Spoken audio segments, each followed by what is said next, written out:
Hello, Wyandotte, and welcome once again to the best show on Wyandotte Cable. Well, as promised, today we're going to deliver our State of the City address. And following that, we're going to be joined by, from Detroit Style Wrestling, Jonathan Presley. Ryan, I can't help but notice you look kind of sad. What's the deal? I don't want to talk about it. Well, Ryan, we have a show to do. I need you upbeat. Why don't you share it with me, tell the audience, and we can move past it. Well, for the last couple of weeks, I've been seeing these bright lights outside my room every night. And then a few days ago, these little gray aliens came in and, Joel, they probed me. Oh my God. Ryan, I'm sorry. I didn't know any of this was going on. You should have told me sooner. Are you afraid you're going to be abducted? No, I'm afraid because they went in raw dog. Oh.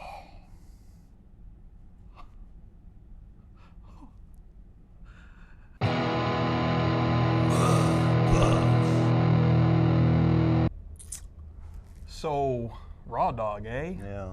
That's the D-A-W-G. I think that's how you spell it. That's rough. In the Urban Dictionary, yeah. Google it, kids. Or don't. Whichever you like. Just don't experience it. So, Ryan, you guys know we tried for months and months to get the dastardly Councilman Ted McCura to come on the Mud Puppet show and air out his grievances with renters, because, as we know, he hates renters. And as renters, we took offense to it. Yeah. But the councilman with the slick back oiled hair was too much of a coward to come on the show. And oh, Teddy boy, time's up, jackwagon. Yeah. So, you've left us with no choice, Councilman Ted McCura. You gotta go on the board, because Ted McCura is just too scared. You see there, Ryan, the just too scared board. It's growing. We have the mayor on there, and we won't speak his name because, if you recall, he is banned from the show. And now joined by Councilman Ted McCura Jr., and he's even a junior officially. Yeah. Just a little man. How proud his father must be of that failure of a son. And you have to wonder, is the list going to grow? Oh, it's growing all the time, Joel. Or are one of these losers that represent your city of Wyandotte eventually going to answer our challenge and come sit in the hot seat and answer the tough questions? The questions you want answered. And the shenanigans continue, Ryan. If I may, just a brief history. You know, it's been a little time since we've shown some clips from the council meetings, and a lot of nonsense has gone down. You've got people passing notes like it's grade school. Oh, circle yes if you like my butt, right? Did you read the note? Yeah, I found that note in the council chambers. Well, the note got FOIA'd, as it turned out. None of their butts are that good. I agree. No. I'm not too ashamed to admit I've looked. Like 6 out of 10. Although, you know what? Lawrence Steck. Well, we have always said he handled his business. Steck is Steck. He's hitting the gym. Yeah. That dude's got it together. But the rest of them. Yeah. Councilman Leonard Sabuda. He is in a budding feud with Chris Calvin, or who I like to refer to as Cotton Top Chris Calvin. Now, Chris Calvin used to be a member of the school board. Yeah. He was chucked. Now, he comes to all the council meetings, he stirs up a ruckus, and it's an open secret that he'll be running for council in roughly a year's time. Yeah, nothing's better than a council feud. Who doesn't like a good old council feud? Well, you've made it in life because you're a council member that isn't a feud. There was a big dust-up a few months back, though. Calvin had come to the podium. He addressed the council, and then when they thought they had gone to recess, but the mics were still open, and Councilman Leonard Sabuda, I'll say that one more time, Councilman Leonard Sabuda was caught saying, "Where's that Calvin? I'm going to get his ass."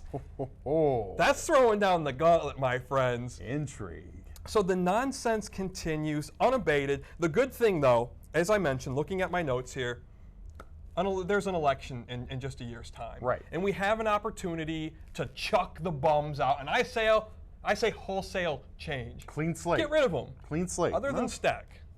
Steck can stay. He's good in our We like Steck. Other than that, get rid of them. Yeah. You know, and I was going to hammer you guys even harder. I was going to really really pound the city council today. But you know, once I found out that Governor Rick Snyder was poisoning children, I thought, well, at least our local officials aren't poisoning us. You know, Joel, I do take issue with that because there is someone in this city who's doing something just as egregious as old Slick Rick Snyder. Really? Yeah. You may know him as the King of Cakes, the old birthday baron, Oh. Todd Brownie, the city What? treasurer. Wait a second. Did you just say Todd Brownie? Yeah, Todd Brownie, the city treasurer. No, his name's Browning. Todd Browning. Yeah, Todd Brownie. That's what I'm saying, Joel. No. Todd Brownie. You're saying brownie like the food stuff. That's what because that's what his name His is. name's Todd Brownie. Browning. I don't think that's right. I've checked several times. It's Todd Brownie. Okay, carry on. Because he has a hard exterior, but inside he's kind of soft, Oh. like a good brownie. Now, Todd Brownie likes to go around and wish happy birthday Yeah. to everyone in the city. That's his deal. Okay, And he brings them cakes and donuts. Well, guess what, Todd Brownie? On January 16th, 2016, this very year, I had a birthday. And I sat up and I waited for Todd Brownie to come in and say, "Happy birthday, Mud Puppet Ryan. You make this city great." And you son of a bitch, you didn't come. You didn't Right. do it, Todd Brownie. Right. Again, his name is Todd Browning. But I see the point. I see your point. I wasn't aware of this had befallen you. My God. How could you do this to me? Really, Todd, after the aliens, he does this to you? Okay, I'm look. a wreck. Now look, I see Todd once in a while walking through the halls here of City Hall. Yeah. City Treasurer, you owe it to my friend, Mud Puppet Ryan, to come on the Mud Puppet Show, issue an apology, and Bring me a cake. bring him a cake. Yep. And you can make this up to him by singing Happy Birthday to Mud Puppet Ryan on the Mud Puppet Show. Todd, the clock's ticking on you now, sir. You can do it, Todd Brownie. I believe in you. Will you, it's Browning. It's pretty sure it's Will Brownie. you answer the challenge, Todd? Well, we will find out. Right now, we're going to go to a promo for that Mud Puppets Radio. That's our podcast, and you folks are going to love it. She opens the door. She sees us. She's walking towards us. And she says, "Oh, look at the baby." So, of course, Max, bolts up. And she's like, "Oh, he looks sweepy." And I'm thinking, no, you stupid idiot. He's not sweepy. He was asleep until your stupid dumb ass had to pipe up and wake him up because you're too dumb to close your stupid mouth for 5 seconds. Welcome back. In studio now, we are joined by, from Detroit Style Wrestling, Jonathan Presley. John, welcome to the show. Well, thank you for having me, guys. I'm a big fan of the Mud Puppets. I listen to the podcast. I watch the shows, and it's a pleasure to be here. I like that. Wow. I like that plug right there, right off the bat. Beautiful. We just saw a promo for our podcast, and this man comes in and says, "Big fan of the podcast," and you should be too. Definitely check it out. Thank But don't let your kids listen to it. Fair enough. Gets a fair little enough. risque. John, tell us, what is Detroit Style Wrestling? Well, Detroit Style Wrestling is, I'm not going to make any secret about it. I'm helping behind the scenes. Right. Just trying to make something better in this area where younger guys can learn how to wrestle with, the veterans and established guys in the state, and really just put on great shows. Now, just ran a show, as is the date that we're recording, just ran a show last night. Yes. Okay, these shows take place here in Wyandotte. Tell the audience where your shows are running, and do you guys plan to run there for the foreseeable future? As long as they'll have us. Okay. It's at the Trinity Lutheran Church, located at 465 Oak Street, corner of 5th and Oak, obviously. Yep. But it's in the basement in the gym. So. And I gotta say, being there last night, Joel and I called the matches, And thank you for doing that, by the way. Oh, no, thanks for having absolutely. us. It's an absolute blast. It's fun. We get a big kick out of it. It's a great venue to have a wrestling show. Spacious enough for all the fans. But not too big. One thing, a lot of times when you go see an indie show, you got the low ceilings. The wrestlers have a hard time. They can't come off the top rope. You can't have a normal size ring in there. This place has nothing like that. It's high, gym ceiling.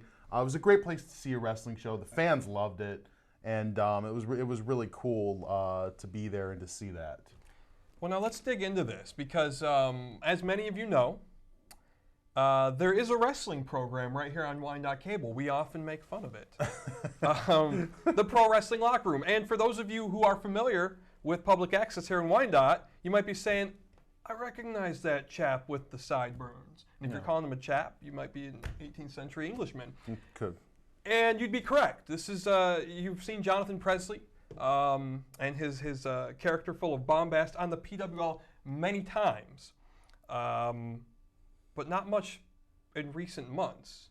John, do you want to elaborate? I mean, obviously, I've just been really busy with Detroit style wrestling. And the PWL hasn't really done a whole lot in the past year. I mean, like Harper Floyd's taken the reins over there. And he's running a good show, don't get me wrong. But, I mean, I'm busy out promoting and getting the word out about our shows, so. Right. I've got my own issues with the Pro Wrestling Locker Room. Of course, I mentioned before, I used to work on the show. And Harper is doing what he can. But there's an X factor there, a mainstay on the PWL that many people are saying running the ship into ground. And who is that? Well, I think we all know who that is. That is Big Bubba Luscious. Wyandotte, public enemy number one, perhaps. More so than Ted McCura? Oh. He's definitely neck and neck, I think. We'll call it a tie. So in indie wrestling, there's a lot of cross promoting. Of course. And sometimes that causes problems. Right. And in particular, there's a recent problem with Big Bubba Luscious. Well, the problem's all on his side. He has an issue that he couldn't post the flyer for his upcoming show that just happened on the Detroit Style Wrestling group page, when clearly in the information tab, if you click on it, it says only things related to Detroit Style Wrestling will be approved on the page. Right. So his panties got all in a bunch. Ooh, those some big panties. Big old. It's a funny looking pillowcase. he got all upset about it. My opinion is it's Facebook. It's not a big deal. Right. And if he took that energy of being angry about that and put it into something useful like promoting his own show, he'd do better. Okay. All right, so for any young people out there who are, they watch wrestling, they even see the programs here locally, maybe they even go to the shows. How do you break into the business? You got to find a qualified trainer, someone who knows what they're doing and also has, contacts and has been somewhere in the business. I trained at the House of Truth with Truth Martini. Many people know him from being the manager of Ring of Honor World Heavyweight Champion Jay Lethal. Former ROH champions all over the place. He's trained Chris Sabin, former World Heavyweight Champion, Zach Gowen, former WWE superstar. The list goes on and on of the great people that he's formed and molded and helped succeed. So I sat under his learning tree, and I've learned a lot from him. And now let me ask you this, because we've seen a lot of people who have gone to the House of Truth, gotten great training. Have you heard of any experiences here locally? And you don't have to name names, because I know that. But people who have been ripped off, people who've had bad training experiences. No. I mean, you get what you put into it. Yeah. There's been guys who walk in and quit the first day. Yeah. And that's just how it goes. Like, pro wrestling training is not for everybody. Sure. I mean, it's tough. I've had guys who were former Marines say it was much harder than their Marine training. Yeah. So, usually people get that come to Jesus moment where I just fell on my back on not a trampoline, Yeah, it's amazing to me the people who can watch pro wrestling and who still think they're going to go in there and it's all fun and games and there's not physical pain and effort and, you know what I mean? The kind of things that are, to me, if you're a big fan, you see that and you think, well, obviously this stuff hurts. This is hard to do. And there's still people who think you can just kind of go in there and it's a bouncy trampoline and it's fun, and they don't understand. We were there last night when they're taking the ring apart. It's wood, it's steel, it's and that's not about a trampoline. Yeah. Thin mat. Yeah. If it bounces, it's because your body made it bounce. A lot of people might see you, see your persona on PWL in years past, or even been to some local shows, and they say, "Wait a second, he's a manager." Mm-hmm. Even as a manager, you had to get the training. Yes. Same that the wrestler would. Yes. Now, at what point did you make that decision? Did you go into it thinking, I'm going to be a wrestler, and then transition into being a manager? Pretty much. Yeah. I mean, it's no secret. I'm not in the best physical shape. I often point that out on commentary. I know. And I say that is so rude of you. It is. Because Anyway. by comparison, you were in great shape. How dare you tell the truth about me? No, I mean, I'm not a fan of working out. I hate sweating. I hate the summertime. I hate going out in the sunlight. Yeah. You're speaking to me, brother. I know. Solidarity. But, maybe I could wrestle. Maybe I could just, learn what I can and do whatever. And then I was training, and I was taking what's called bumps in wrestling, where you basically train your body to fall over and over and over again for hours at a time. And I thought I paralyzed myself. Mm-hmm. I went flat on my back like I'm supposed to, and then my body just went stiff. I couldn't breathe. I checked my fingers, make sure it was okay, checked my toes, make sure I could move them around, but I still couldn't breathe, so I rolled out of the ring. I ended up going to the hospital. They said I punctured a hole in my lung. And they gave me breathing treatment, stuff like that. I returned to the school the next day. I talked to Truth, and I was like, I don't think my body's really made for this. Mm-hmm. Yeah. I mean, I'm only 5'6" and about 130 pounds. So,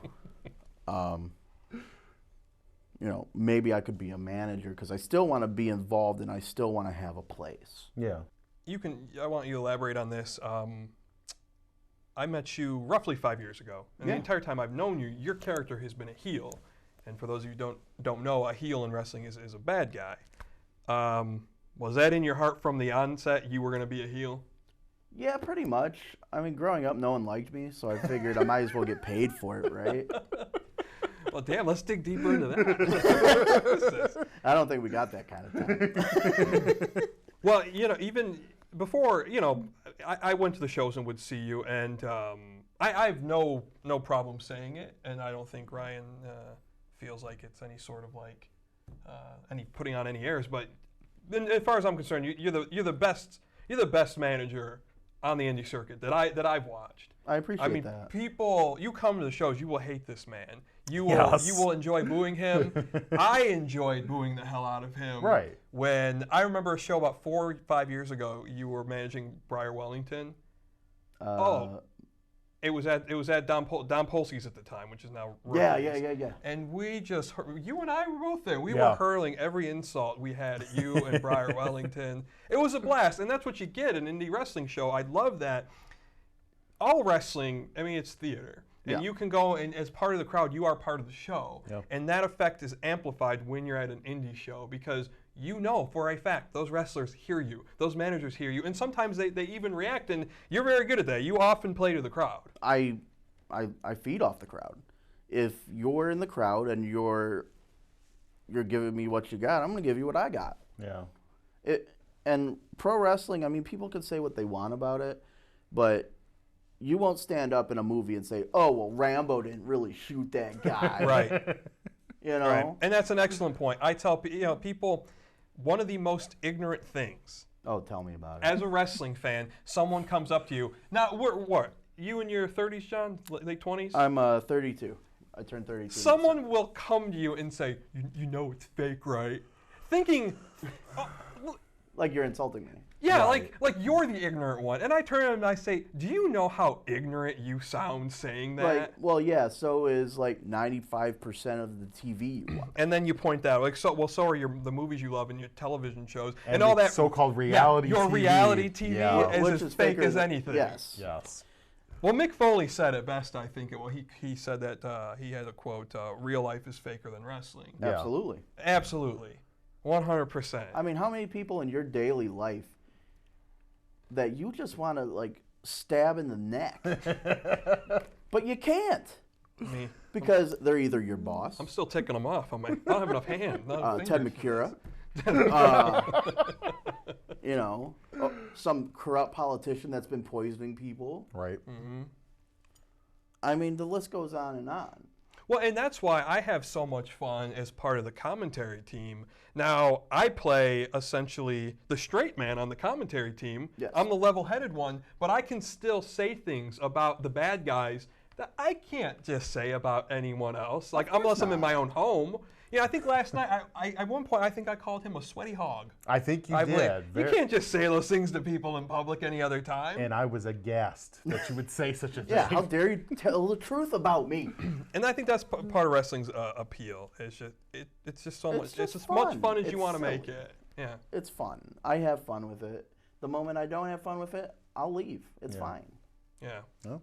We got a game for you, as we do for every one of our guests. Ryan, tell them what the game is. Now, Jonathan Presley, the manager, just strikes me as, and these will sound like Joel's kind of words, but sort of the sleazy, slimy, scummy kind of guy who you might find in a wrestling arena or you might find on a porn set. So I thought for fun. Well, hey, then his nickname is Vanilla Nasty. That's right. That's it. I thought for fun we'd play a little game called Wrestler or Porn Star. I'm going Okay. to give you a name. You're going to tell me, was this a 1970s era wrestling jobber or was this a 1970s era male porn star? I know a lot about both of All them. right.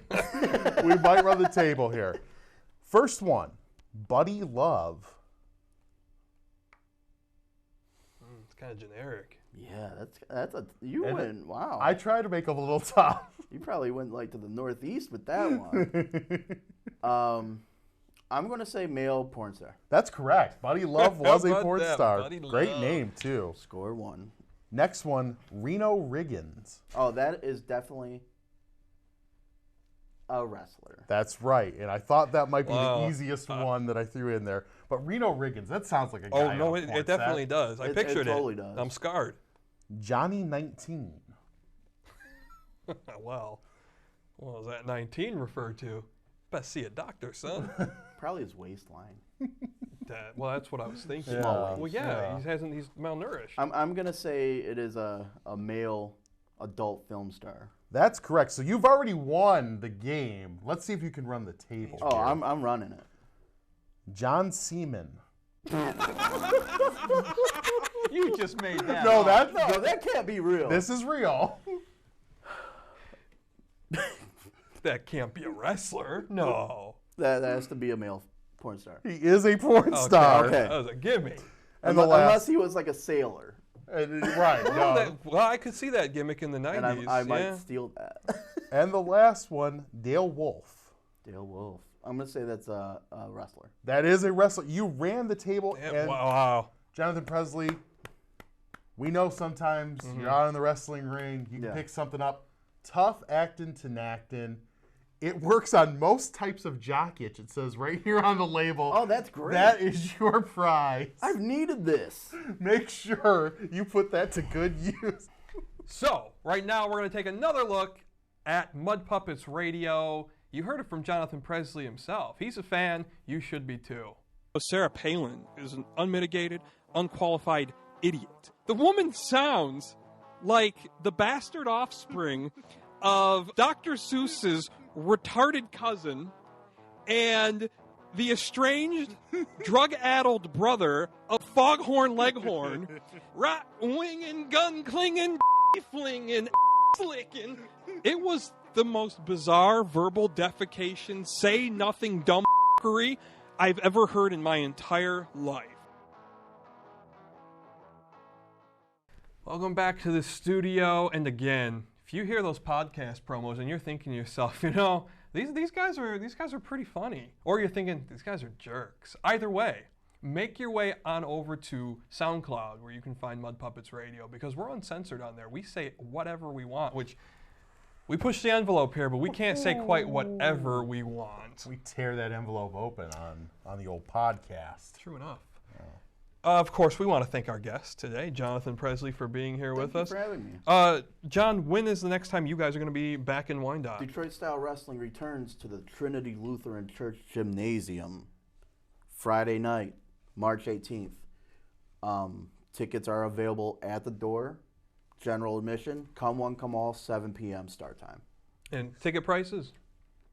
Oh wait, you know what shame on me, we can't do that. Yeah, can't say ticket prices. I can say all sorts of filth and innuendo on here. Yeah. You mention a price. You get flogged and walk through the streets naked while they shout shame. I'll just say it's less than going to the movies. Yeah. And a better value and a better time. Yep. Very nice. And you'll get to see us too. And you can come up to us and you can say, guys, I watch your show, I love it. Or you can come up and say, guys, die. Or if either way, I hope care. not. Don't tell people to tell us die. Well, it's just some oaf. Who cares? Some goon. Some goon that watches our show. Okay, so if you're watching the show and you think, I have an event I'd like to promote, I'm part of an organization, I have a skill, and it could be anything. We don't discriminate. You can come on the Mud Puppet show. Yeah, all you have to do. You could be a female sword swallower. Yeah. You'll be on the show real fast. If you're a female sword swallower, I will give you my personal cell phone number. We'll let you host the show. We'll just watch. Absolutely. It's a half hour short. But get a hold of us at the Mud Puppets. You guys threw me off. themudpuppets@gmail.com. Take a look at our website, mudpuppets.com. And mudpuppets.com will link you to all of our social media. The Facebook, where you can like the fan page and become our friend. YouTube, where you can subscribe to our channel and watch a whole lot of videos. I think we're approaching 170 now. We also post some short clips of Mud Puppets Radio there, as well as sketches and full episodes. On WordPress, our WordPress blog has behind-the-scenes stories. And on Twitter, I'm at Mud Puppet Joel. He is at Mud Puppet Ryan. Presley, you're on the Twitter. I'm on the Pritter. The Pritter? I'm always on the fritters. At the John Presley. So there you you go. can find me on there. And, of course, SoundCloud, which has 58 episodes and counting of Mud Puppets Radio. Wow. And that is going to do it for us today. I'll tell you what, Todd Browning, you owe this man an apology. You have to make amends for this. And a cake. Yeah. And some brownies. And a bag of Fritos. Oh. Yeah. Let's. That sounds good. Or generic corn chips from Aldi. Either way. Cornies? Brownie, bring me some cornies. Bring it all, Todd. We're going to need it. You're going to get some of this. Well, we will see you next time, Wyandotte. So, Ryan, the aliens. Yeah. It was a Mud Puppet Show.